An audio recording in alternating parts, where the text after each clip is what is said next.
Hello, and welcome to Medieval Lols, a close reading series from the London Review of Books. I'm Mary Wellesley. And I'm Irina Dumitrescu. We're both writers, literary historians, and contributors to the paper. In this series, we're asking, was the Middle Ages funny? We're taking a tour through texts both familiar and unfamiliar in English, Latin, and other European vernacular languages, and hunting for laughter and jest in the textual remains of the past.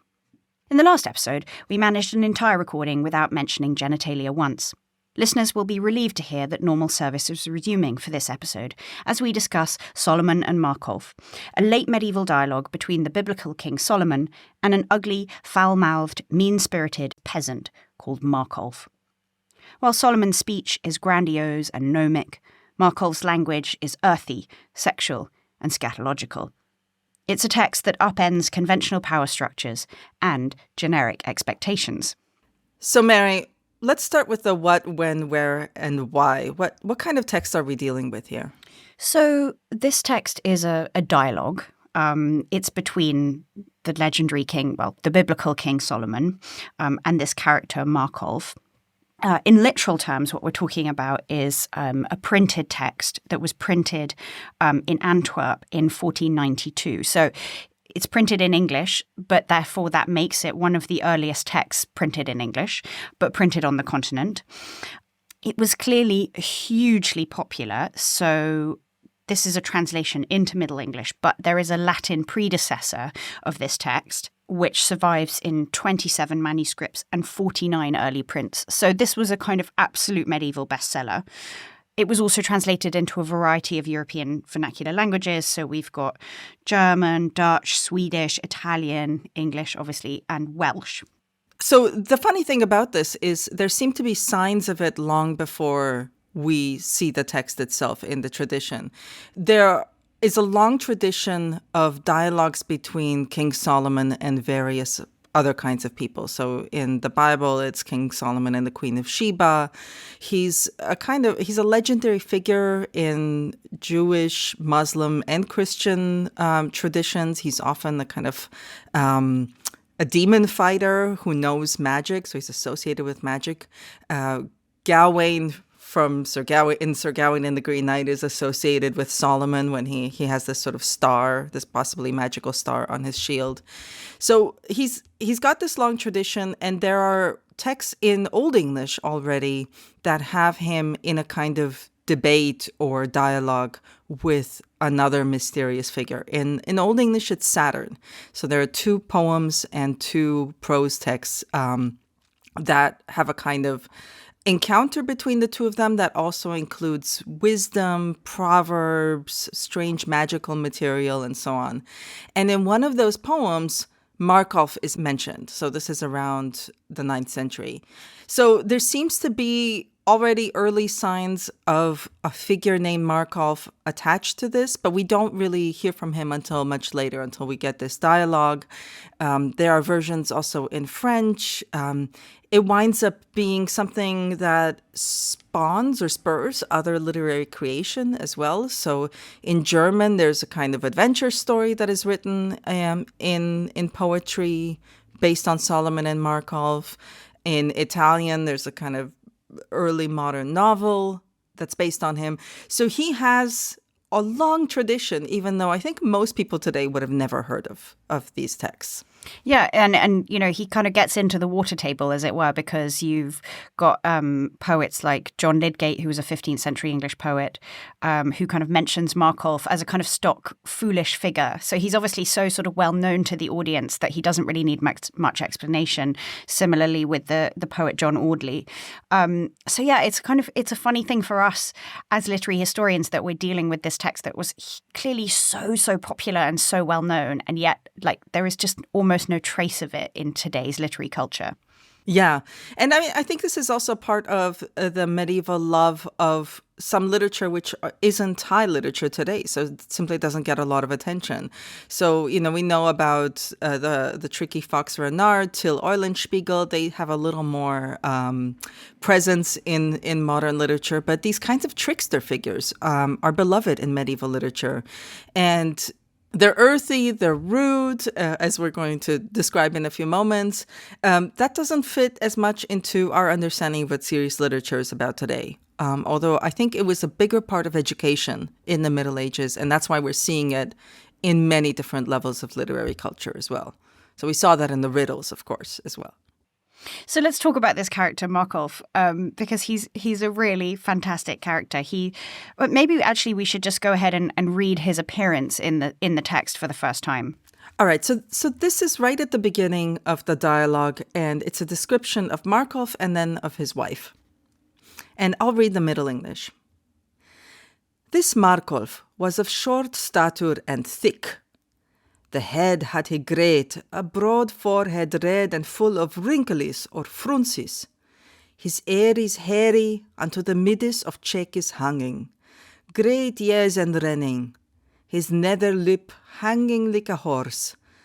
A beard hard and full like unto a goat. The hand is short and blockish. His fingers great and thick, round the feet, and the nose thick and crooked. A face like an ass, and the hair of his head like the hair of a goat. His shoes on his feet were overmuch churlish and rude, and his clothes full and dirty. And short a coat to the buttocks, his hazen hing full of wrinkles, and all his clothes were of the most full colour. Which you can kind of translate as something like this. This Marcolf was of short stature, and he was very thick and short stature. The head that he had was great, and he had a broad forehead that was red and full of wrinkles and lines. He had hairy ears, and the middle of his cheeks hung down.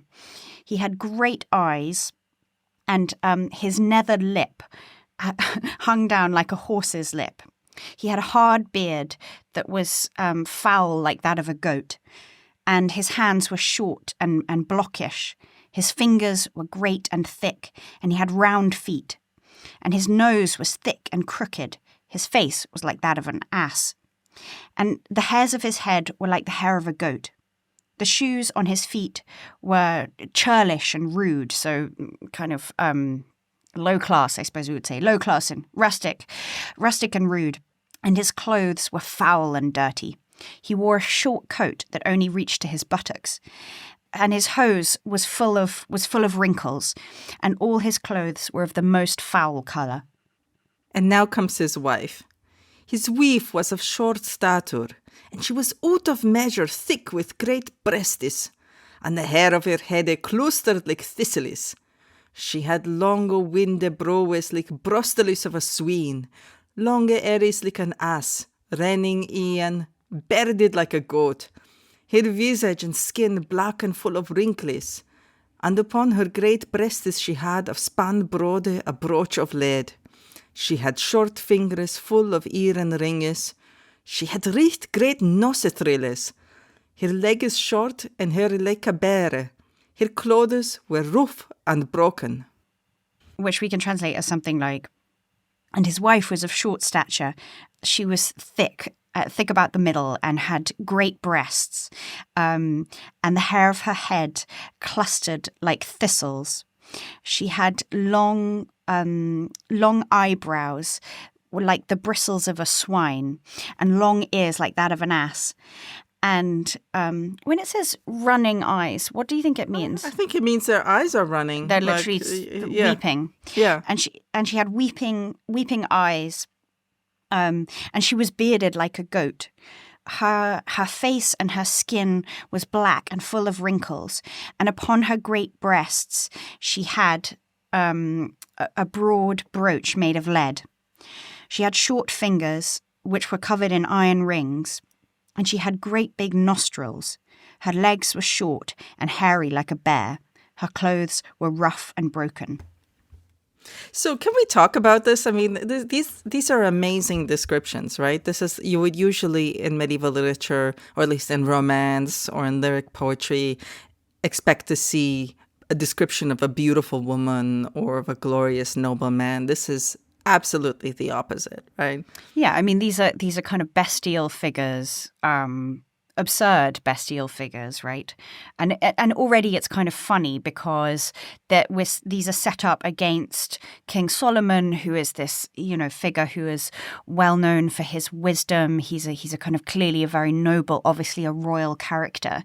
And so instantly the opposition is set up here. And you get a sense, obviously already in the Middle Ages, there are associations with big bodies that are not necessarily pleasant, right? They're both very thick, and the idea is that they're out of proportion. But they're also constantly being described as animals, as being like an ass or like a goat, right? These kinds of low animals. Or a thistle. I love that. The hair like thistles. Yeah, we've all had a day like that. But I find her interesting too because she's also adorned, right? She's wearing jewelry. It's just very coarse. It's iron and it's lead. It's really earthy and heavy jewelry. If you enjoy hearing about medieval literature, you can listen to our full 12-episode series, Medieval Beginnings, right now as part of the LRB's Close Readings podcast subscription. Sign up directly in Apple Podcasts or in other podcast apps. There are links for these below.